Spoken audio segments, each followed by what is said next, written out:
how we break down certain competency expectations in our school. And they are just examples, but it's more exhaustive than that. For example, for life skills, these are some of those things that we consider as life skills. Self-confidence, being result-oriented and not just task-oriented, efficient, resourceful, creative, reliable, effective relationship. Then for relationship, for example, we break it down into certain capabilities. Self-esteem as a foundation, self-awareness and promising, listening and assertiveness, knowing languages of love is an important part. 95/5 habit, meaning 95% is positive or neutral, and less than 5% would be negative. Then sandwich approach in giving feedback to people, positive, then the constructive, then positive, unselfishness. So these are some of the elements of effective relationship. Then when it comes to character, knowing what is right and wrong, integrity and honesty, truthfulness, trustworthy, unselfish, compassionate, adhering to core values. What we did was to do a research on the traits and qualities that many people have studied about. One of them is a work by Martin Seligman, a very, very thick book, reviewing all the known qualities of character of human beings and the reason why we pursue them and how to do it. So we have come up, in the Golden Link, we have come up with a booklet called Cultivating Character and Wholesome Personality, identifying 26 qualities that we'd like to develop in young people. Now this is difficult because we're talking about kindergarten to college level, where to introduce each one, and some students come and go. New students come in the middle, like grade 8, grade 7, and others may leave. So how to do it so that there will still be systematic approach to this is not very easy because of the movement of students. So how do we implement these in the school systems? First, I think it is essential when people ask me about starting their own schools in their respective countries. The philosophy and goals should be clear to whoever will start it, to the leaders who will start it. A continuing school of thought, such as theosophy, would be very helpful to sustain the philosophy generation after generation. Because sometimes they disappear when there is no background continuing philosophy supporting it. After the founder dies, then it may begin to fade away. Second, the leaders or the leader or the leaders of the school should be committed to the goals and to these goals and values. And even if they're difficult, then it will still be exerted. For example, we help a school in the Philippines who wanted to duplicate what they are doing. So we don't have medals, no ribbons, no contest. But because to that leader, the owner of the school, it wasn't very clear to her, the philosophy. So when the parents started pressuring her about medals, contests, and so on, she gave in. So when I went back, I saw that it was all the usual standard school. Because it wasn't clear to her the reason behind that philosophy. And then the creation of a school culture based on the philosophy, like in all facets, whether vision, charging, cleaning services, relationships, these should all be permeated with a philosophy. Down to the one who's cleaning the toilet and so on, they must be part of this. Then regular teacher training and the development of a teaching methodology. So let me now go into Golden Lake College itself.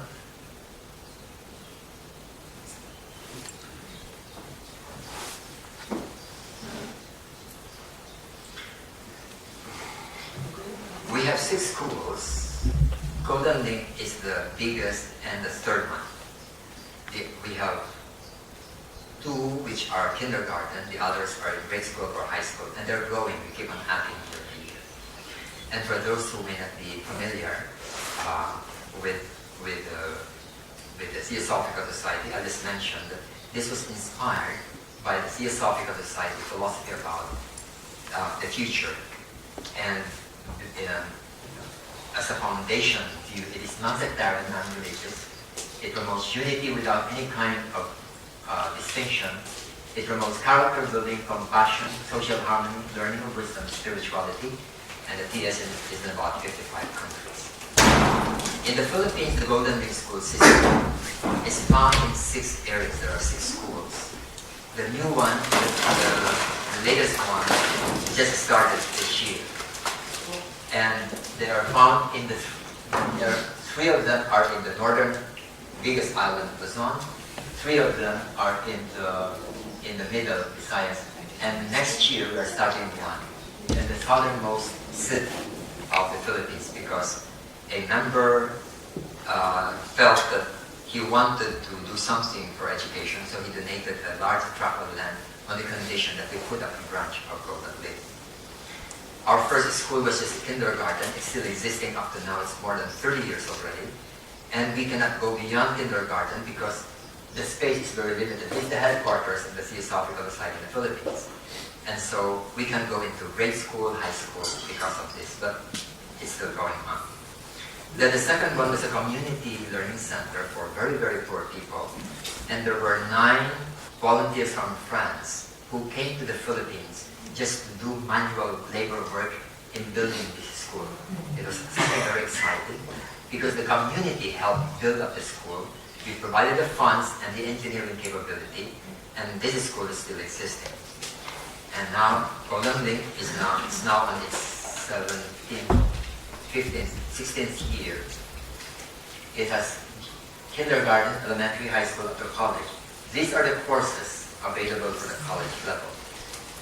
2 of them are in education, then psychology, computer, business ed, and accounting. Next year we're going to add another one on early childhood education.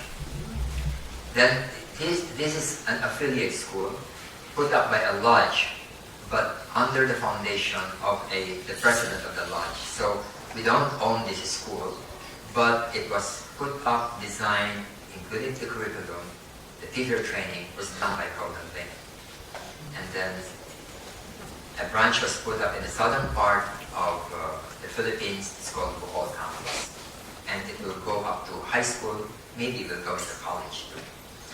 Now, the background of this mission is because right from the beginning, from Blavatsky down to Arundel, their focus was largely on education.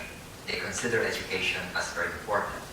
And Blavatsky wrote, this in Key to Theosophy, one of the last books that she wrote. She said, if we had money, we would found schools which would turn out something else than reading and writing candidates for starvation.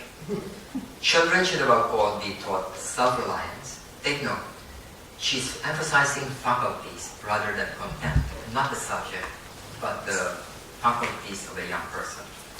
Children should above all be taught self-reliance, love of all men, altruism, mutual charity, and more than anything else, to think and reason for themselves. We would reduce the purely mechanical work of memory to the minimum and devote the time to the development and training of the inner senses, faculties, and latent capacities. We would endeavor to deal with each child as a unit and to educate it so as to produce the most harmonious and equal unfoldment of its powers, in order that its special aptitudes should find their full natural development. We should aim at creating free men and women, free intellectually, free morally, unprejudiced in all respects, and above all things, unselfish. And we believe that much, if not all of this, could be obtained by proper and truly theosophical education. This was one of the clearest statements of Blavatsky on the role of education in theosophical work. Then later, one of our sources of inspiration was Krishnamurti. And Krishnamurti has many talks on this subject and his establishment in schools, and this one statement he has. The function of education is to create human beings who are integrated and therefore intelligent. Education in the true sense is helping the individual to be mature and free, to flower greatly in love and goodness. So I'd like to share with you some glimpses of the major school that we have among the 6. And let me just let you know about the composition of our students. We began by focusing on the poorest communities in Metro Manila. And there was, at the beginning, we had probably about 70% all scholars. Only 30% are partially paid. But after parents began to see that we are a higher standard school and a different kind of school, they began to send their children. So now the composition, the majority come from middle class, and some from upper income families, but still a large portion are from lower income families.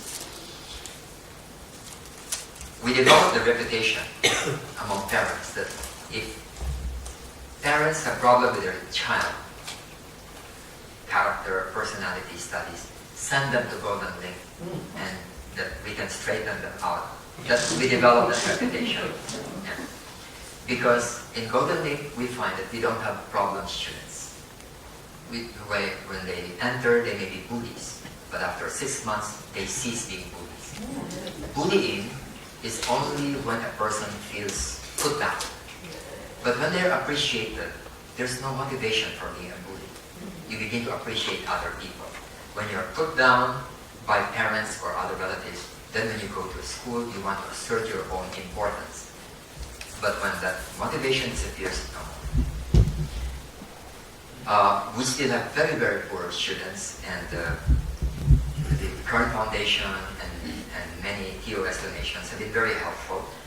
For example, we have students in college who can't even afford transportation going to school. They just go absent, and they did not tell us why, because they're embarrassed to say they have no money for the transportation to the school. Then we would inquire, and I'll talk to the student, why are you often absent or late? Then they will embarrassingly say, it's very embarrassing to tell you, but I depend on my transportation and my uncle, and sometimes my uncle doesn't give me anything, so I cannot even go to the school. So we made a program in the school, 2 things. One, for those who are permanently without a source for food and for transportation, then we provide for them. Not only are they scholars, but we also give a stipend for them for transportation and food. Then in the student affairs office, we put a box. It's called a money box. And it's just in the office table of our student affairs officer. The money box has money. And any student who needs it for food or anything, just go and get it. You don't have to write anything, you don't have to pay back. But some of them just pay back. They put back the money, but they're not expected. And so far as I know, no one has abused this. Just by their honesty. And they're very appreciative of this. And so we continue that one after this thing. We have that money box. Then the important thing is that we try to create an atmosphere of love and caring, friendship and understanding. I think this is the most important quality of such a school, especially a theosophical school. This lady is our principal. This lady is very young, and she can handle any class, whether it is from kindergarten up to college level, and she'll not have problems with the students. No one will become naughty, noisy, and so on. And yet she never gets angry. She never gets angry. There was one time when she felt so frustrated, she cried in front of the class. And the whole class was very apologetic. Sorry, teacher, we will never do it again. But she never gets angry at the student. And so it's a quality of being a teacher that we are trying to nurture. And it's very difficult to nurture these. At the beginning, we hire people from the outside because as the school grows, we have to hire people. And we find it's very difficult to ask outside teachers to teach this way. Don't get angry, don't shout, don't compare, don't give rewards for punishment. And their habit is to do all these things in their previous schools. So because of that, we put up our own college of education to nurture teachers to become our teachers. So we are doing that now, and half of our teachers right now are from our own school. They graduate after 4 years and they come, and we don't have to tell them about the philosophy because for 4 years they learn.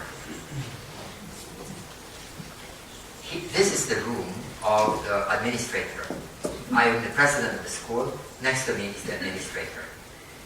And when there are no visitors, anybody can go to the office and do anything like this.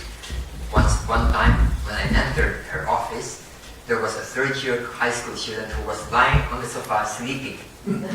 So I'm like, in other words, it is not a strict formal thing, but rather a kind of a family atmosphere.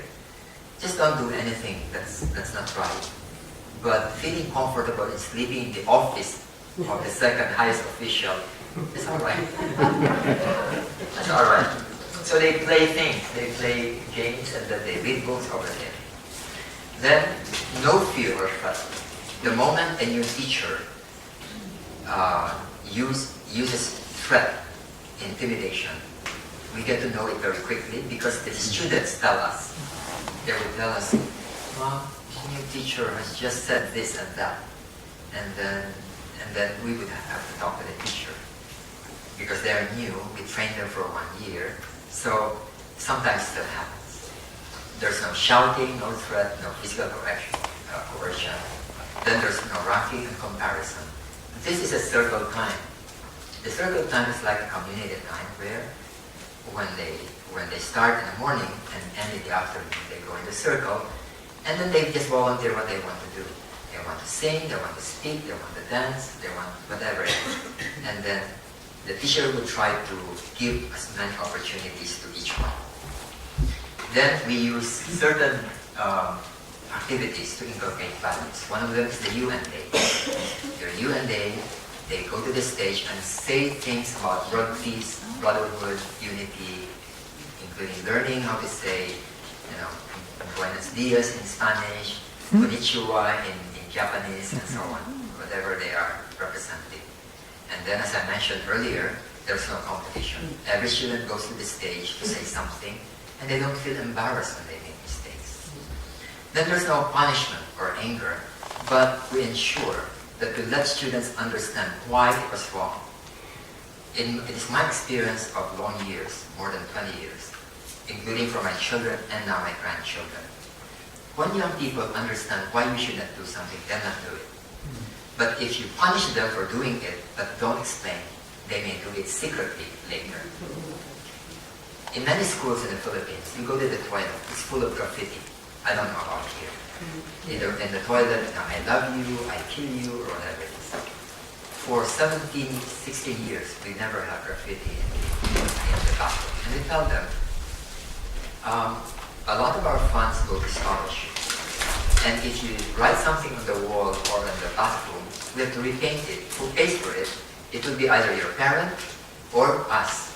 And we have less money for scholarship. So we never have problems about it.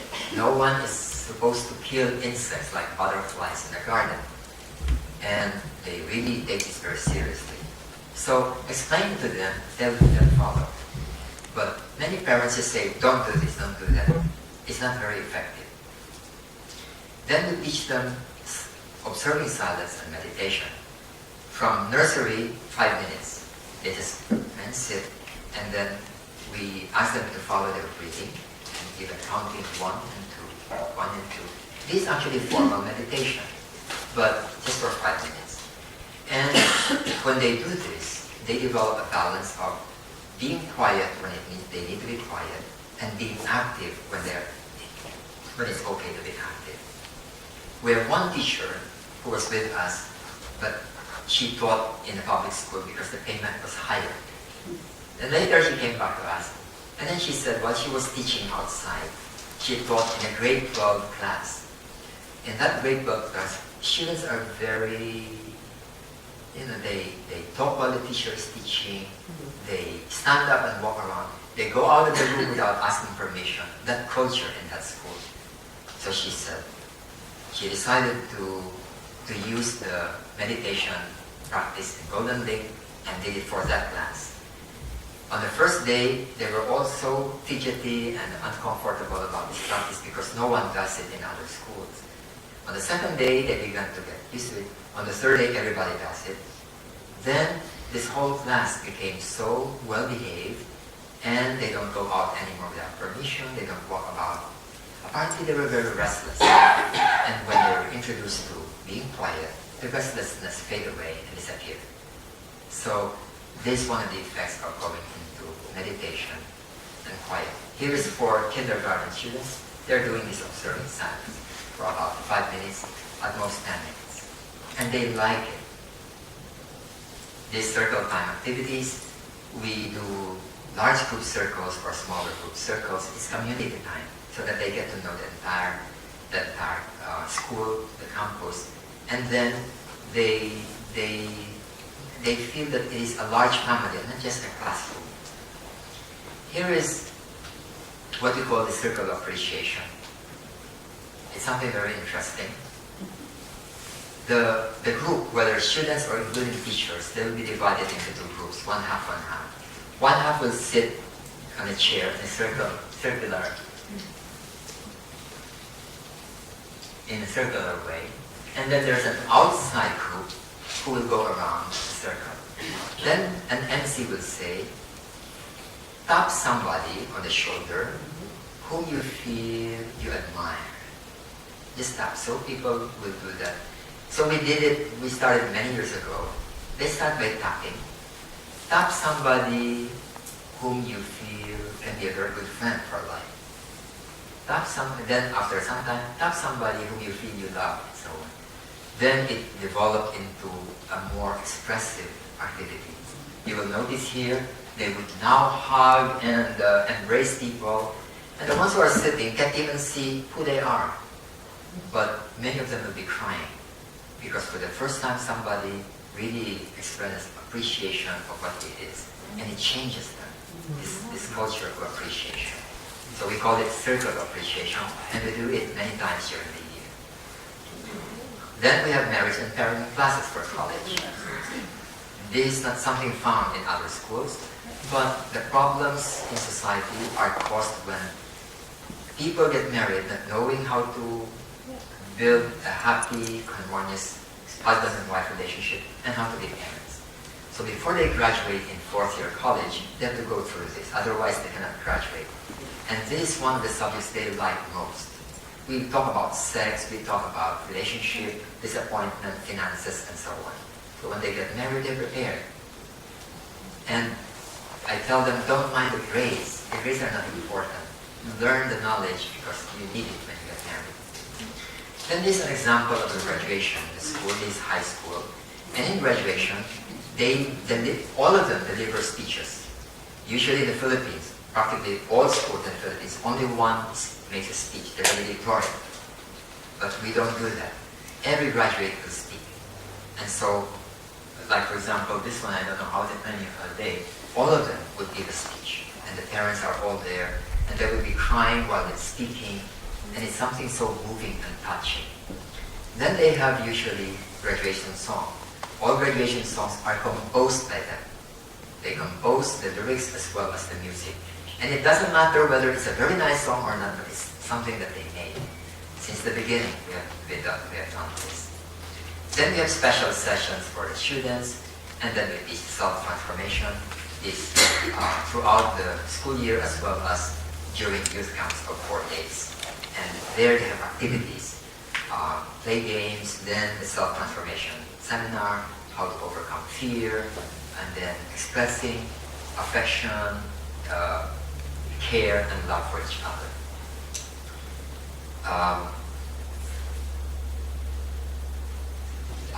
In my office, I always keep my door open.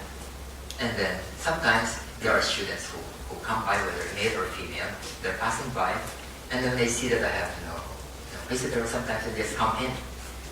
For what? Nothing. They just would like to tell me how I love you, sir, and then they would hug me. And then they go like that. Now, no malice at all. But to me, it's something to be able to, I'm the president of the college, and they can come in and just hug me and say, I love you, sir. Then I feel that that's a very good thing, because they feel that they can express such a thing. It doesn't matter whether it's a girl or a boy. And it's simply because they like to express their care. Now when they get married, when they become parents, this they will carry forever in their lives. And that can make a big difference in their lives. Now, character building and personality development is very, very complex, and we had to systematize it. Here is one example of what we do. This both for college and high school. It is called the inner and outer circle chart. We give a blank form like this inner and outer. This represents the self, and this the outer world. Relatives, social media. What is this? Friends and peers. This one is school, parents, and siblings. This student blackened all of these things, which means that his main problem are friends and peers. This refers to previous experiences. And this inside represents how it affects them inside. If it's a small block, then it means that even if it's very negative, they are not greatly affected. But here's an example of a new student. From the outside it's all black here, and the inside is all black, which means that he's affected by relatives. This is probably a student who lives with the relatives and not with the parents, because in the parents it's black, because they don't live with the parents. They live with relatives, and apparently they are having very unhappy relationship with the relatives, and it's affecting them. So here, siblings is partly black, and it's only partly affecting them. Social media is major, but it's not affecting them too much. So whenever we encounter these things, then the principal or the advisor of the class will talk to them privately, and then look into this matter, because they're already really saying that I have a problem. This is the message. I have a real problem about this. If you don't use this one, you'll never know, because they won't talk about it. So here, they even put it in terms of percentage. And whenever, for example, in this case, when you now start talking about it, they begin to cry, because it's a source of their push button and unhappiness. Here's another one that they fill up. These their tendency towards irritation, anger, relationship, fear, tension, family relations, social relations, inner peace. 5 is extremely problematic, like being violent already. So 4 is quite serious. 3 is usual. People usually get angry, so it's normal in society. 2 is that very seldom get angry and slight. So number 2. 1 is that you don't get angry. So at the beginning, is 4, 3, 2, 3, 3, 3, 2, 2. This is a new student. Here is another one, another new student. So 3, 2, 3, 2, 2, 1, 1. Then here is a student who has been with the school for 2 years. Irritation is 2, all the rest is 1. He doesn't get angry, he does not resent anyone, no hatred, he has no fear, aware of slight tension, and so on. This is the goal. In other words, for them to evolve such that the internal conflicts will become very minimal. And this is difficult. We have to attend to it one by one. It's not en masse, it's not a class, but individually. Therefore, the teachers have all to be trained. They need to be trained in this kind of counseling. So we do a lot of faculty training. We meet every week for training, for teaching them on new knowledge, new approaches, doing reading exercises. Here is another one where somebody is reporting and then the teachers are participating. Then this one we feel important. We have to involve the parents, because usually the parents are the causes of their unhappiness and dysfunctionality. And we do it at a time when there are programs, and so they attend. We announced to them early, that we are going to do free parenting seminar. No one comes. No one comes. It's free and it's for them. So when we change our approach, during the program where their children will be presenting something, then we do the parenting talk. usually 30 minutes or 45 minutes of talk. And many parents appreciate it because usually they assume, for example, one parent says, children should be spanked. If you don't spank them, they will become bad. And they are not convinced at the beginning that Golden Link would be effective because we don't punish children. Then we have a vegetarian canteen, no Coke, no junk food. Then we have also, because there are so many poor people who cannot even enter Golden Link, so we have community scholarships for them. They are studying elsewhere, but we provide them with scholarship, and then we train them in public speaking, in math, and English. Then we have a lot of foreign volunteers who go there regularly, sometimes for 1 month, sometimes for 6 months. Then we also conduct seminars for other schools because they become interested. Here is a Catholic university who call their students to come and attend a talk on this kind of education. Then there are Catholic schools who ask us to conduct it to their teachers. This is a 3-day seminar for teachers in a Catholic school. This one is for government officials. Next, after I come back to Manila, another city, another town, the mayor asked me, can you conduct a seminar to all our officials in the town on this subject? So I'm going there this July. But other towns and cities have already asked, like this one. This one's a major town, city in the south. Then of course, the Theosophical Societies, we have conducted it in more than 20 countries. Then an interesting offshoot of this is that the militaries became interested in this program because they found that first soldiers are traumatized by battle and they need to learn how to handle themselves so that after they serve the army, they go back to civilian life as a normal person rather than somebody who is battle shocked and don't know how to respond now to regular life. So these are new recruits of the army who will now join the army. And oftentimes they're assigned to the south and do actual battles. These are soldiers and officers in Mindanao who are actually in combat. And the general asked us to conduct it for them. They realized that being a soldier is not just about shooting people, but also about preserving peace. Here is the top military academy in the Philippines, like West Point in the United States. And all the graduates, this is a graduating class, all the graduates will become generals in the future because they are the cream of those who are studying to become soldiers. So the same general in Mindanao asked us to conduct it for the entire school about peace building and inner peace. And every morning they will summarize what they learned the previous day. And the leader of the one who summarized said, I learned something during the seminar. He said, I thought that I joined the army in order to fight and shoot. But I realized that I'm also a peace builder.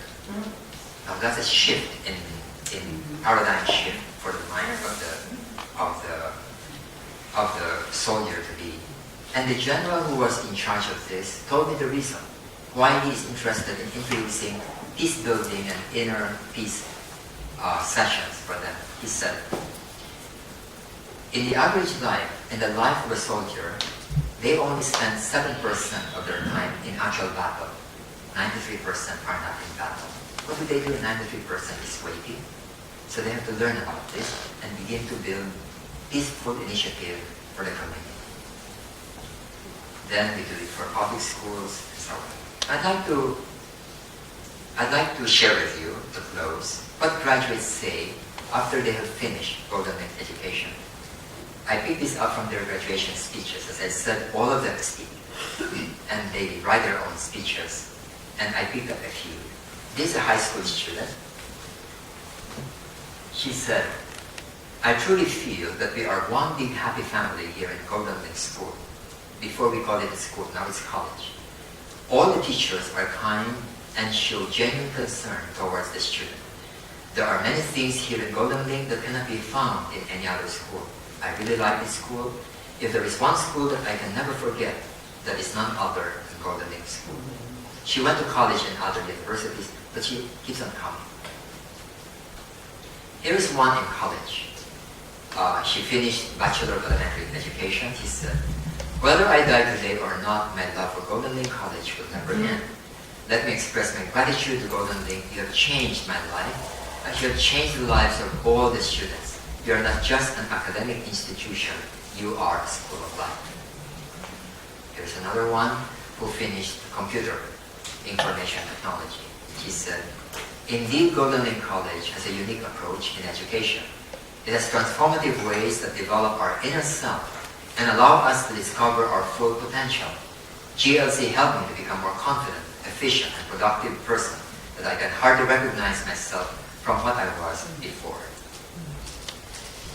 Here is a graduate of psychology. "Golden Link made me realize how beautiful our life is. Golden Link taught me how to stand firm when I am shaken. I learned how to simply laugh at my problems and learn how to smile at the worst. I learned how to beat frustration in every failure and learn not to be afraid of committing mistakes.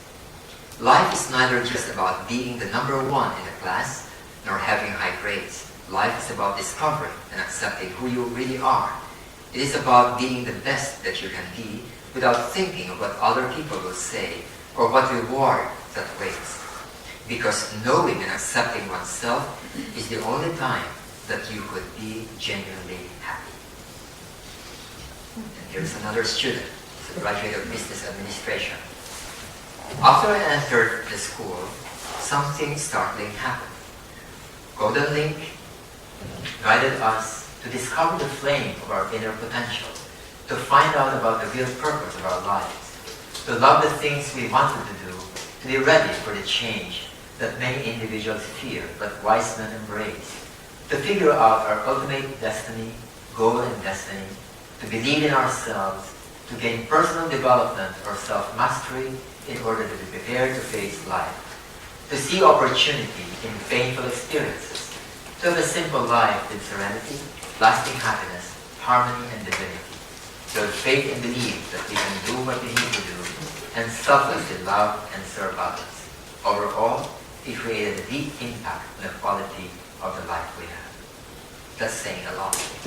So we feel that with the imperfections of the school system, because it is still very imperfect, it is something that seems to be going in the right direction. And so we plan to expand it. Overall, there are more than 1,000 students in several schools that we have, and it seems that the parents appreciate it, and the students also appreciate it. And this is the reason why I've been active in trying to help the schools, for example, in India. I go to India for this.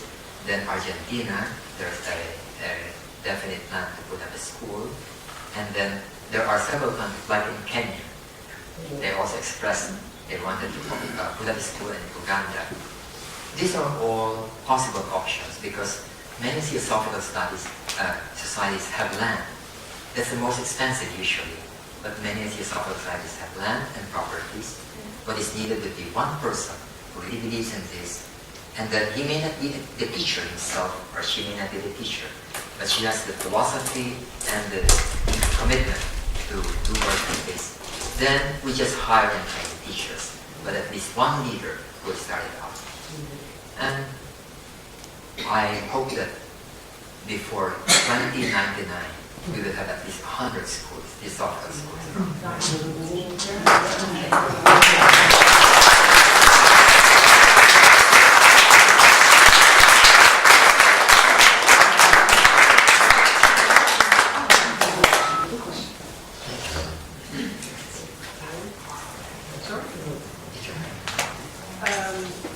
It's 10 past, but if there are still questions, now is the opportunity to ask them. Are there people who want to ask a question?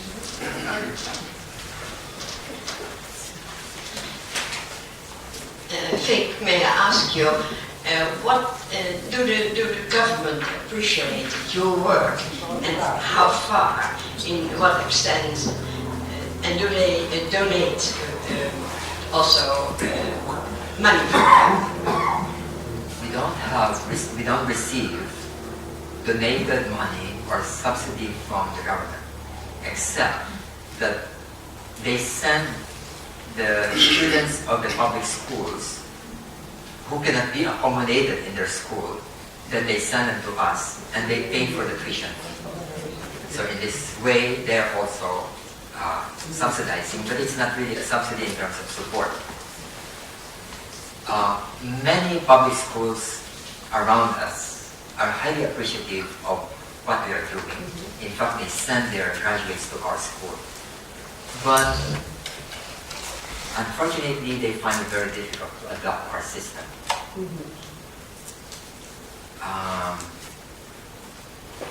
It's easier to start a new school rather than try to transform an existing old school with teachers who may be 45, 50 years old, 55 years old. They may be convinced, but somehow they find it difficult to adapt to the new approach. Well, here in Holland it would be very difficult, I think, to start a new school. In the Netherlands, it's rather hard to start a new type of school.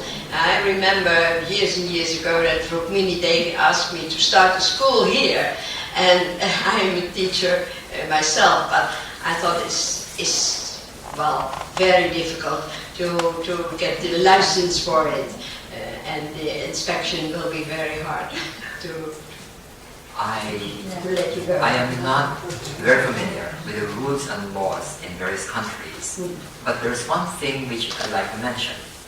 You're familiar with Waldorf schools, Steiner schools. Yeah. They started the Steiner schools only much later than Theosophical Society. We started in the 1890s, we already have a school. The Steiner school started in the 1930s, so it's 40 years after. Today there are 3,000 Steiner schools in the world. In the past 40 years, they've established so many schools at the rate of 2 new schools per month. Per month. So they're all over the world. And if you have a Steiner school here in Holland, in Germany, in England, there are private schools. If they can survive, why can't a Theosophical Society school survive? If they can do it, then I think we can. I have a very short question about languages. All people in the Philippines, they speak Spanish or English? What do you also have the problem with languages in your country? We are bilingual. We don't speak Spanish anymore, although Okay. we were under Spain for 400 years. But after the American came for 50 years, they changed the entire culture and we become English-speaking people. So, in the public school, they use the Philippine language for 4 years. And then afterwards, they teach English. But in our schools, we teach English right from the beginning, from nursery, because in the Philippines, there are 4 or 5 countries where they are not really English or American countries, yet they have to learn English. The Philippines, India, Singapore, Malaysia, and even Hong Kong. If you don't know English in these 4 countries, then you will be at a disadvantage. So our countries, the 4 of us, we have to really be good in English. So we have to be bilingual in our education. And the Philippine language, what is it about? How is the Philippine language? It is a mixture of Malay language, Indonesian language, and Spanish. Okay, thank you. So we say, when we greet people, we say kumusta, which comes from como esta. We count 1, 2, 3, 4, 5. Like, so there's a lot of Spanish words in our language. Thank you. Vic, do you have a book with all the principles that need to be taught to the teachers? Yes, although I feel that it must be expanded. There is a book that they use called On Education. It talks about these things. Then there's a booklet called Establishing Theosophical Schools, which contains certain things that we must attend to when we start the school. Then there are other For example, the book on self-transformation has chapters on self-transformation and then on education. But we still have to work on it more comprehensive. But so far, these are the things that are already available. Because all these things on education in several parts of the world become a big business thing. For us, I think the most important are the principles.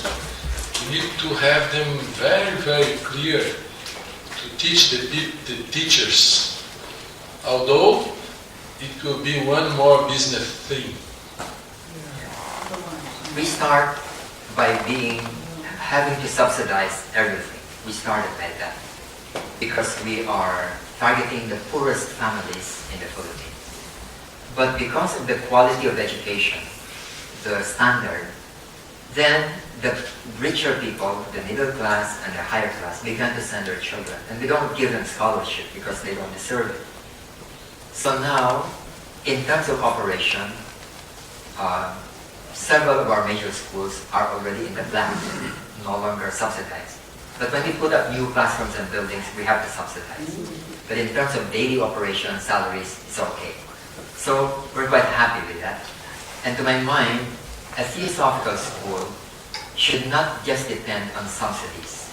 It must be self-sufficient. Krishnamurti schools are not subsidized. They have high tuition fees, and they have been going on for 60 years or so. So I think the same thing with the theosophical schools that we put up. At the beginning we subsidized, but later I think we should be self-sufficient. Mark, ask you a question. Can you explain a little bit what happens with your students after they graduate from the college and so on, and how they are able to maintain the principle in society? That's our hope.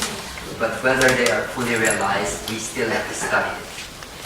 The first thing that they told me, because when they finish college, they go and apply for a job. And usually, it's very easy for them to find a job. And I would ask them, why is it that you find it easy to find a job compared to other graduates of other schools? And they say that probably there are two things.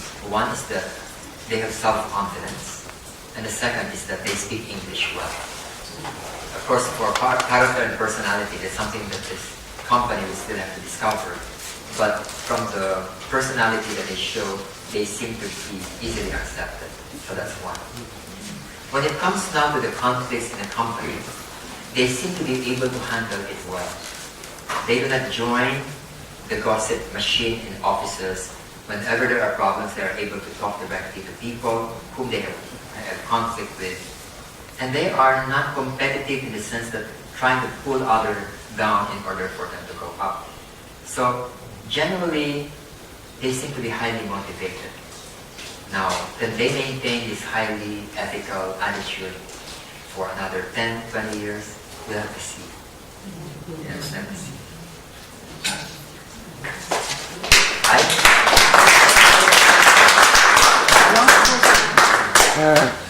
I have some doubt or maybe a question, because Krishnamurti had already 7 schools in the world, I suppose, 5 in India.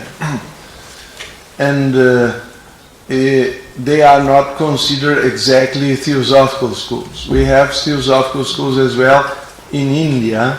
I don't know how much they are influenced or able to pass some theosophical principles as concepts.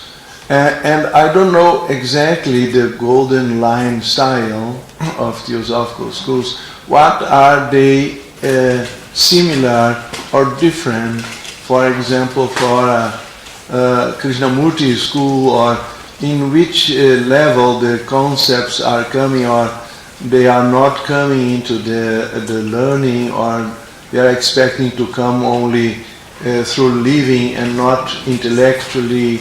Or what is the theosophical there, so to speak, as a title, or if you can give idea for such a difference? Yeah. to answer the second question about what makes the Theosophical School, partly I've mentioned it already here, but partly there are details which, for example, we teach theosophy in college or in high school, but not as a dogma, but as not only a way of living, but also an understanding of life. But whether they believe in it or not is up to them. This is our approach, that it is not like a dogma, even if there are scholars, they're free to believe or not to believe. And we also look into comparative religion. The Philippines is a very Catholic country, and many students are very conservative. And they come in, they would say the Bible, the true Word of God, and so on. And when they go through some courses, maybe within 1 year, they change. They open up their minds, and then they begin to realize that they have been following a very narrow path about understanding the world and the universe. And when young people open up their mind, it's very hard to close it already. This is an important insight I made, because when people grow old with a closed mind, it's very hard to open. But when young people open up their mind, it's very hard to close.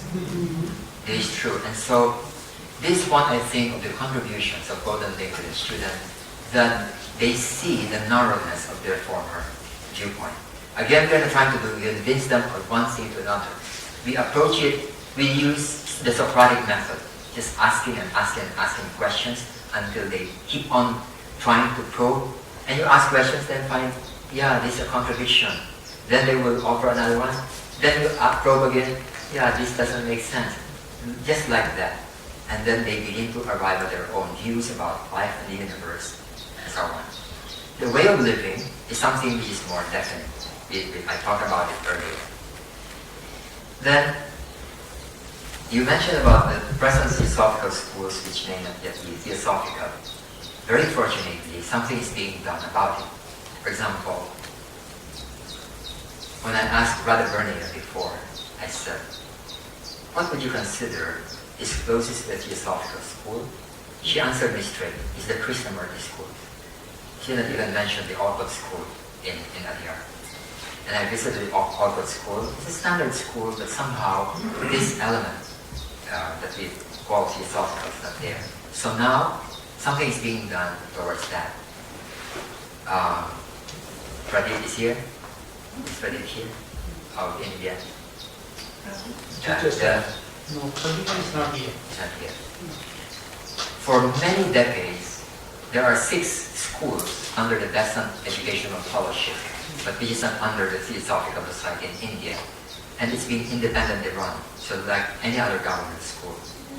So now Pradeep has taken the initiative to bring it back under the TS to make it a Theosophical school. Now this has happened in the past few months. It's a very new development, and we're very excited about it because they have more than 3,000 or 4,000 students. So in November, I'm going to Varanasi to conduct a training program to the teachers.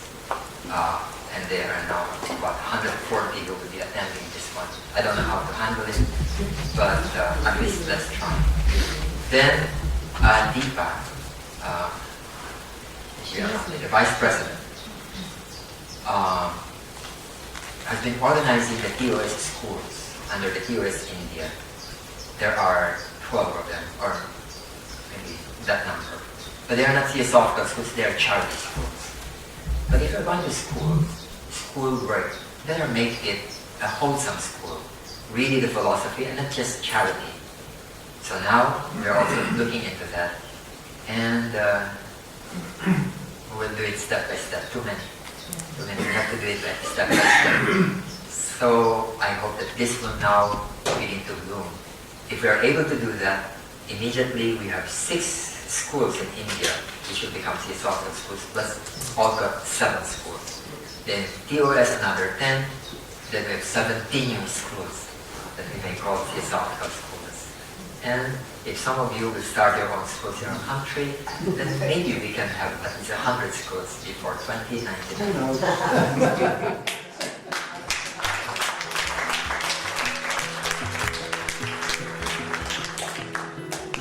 Well, Vic, I can only speak for myself. You made me very happy with this beautiful day. And I think on behalf of all of us, we can thank you for all that you shared with us and your inspiration you gave us. Self-transformation definitely seems to be the key word for teachers first. And a lot of open-minded exploration still is to be done by us into effective relationships, into peace and universal brotherhood, into respectful ways of teaching. Yes, especially school children and students deserve all our loving care, because I said they are teaching. Yes, especially school children and students deserve all our loving care, because I said they are our future.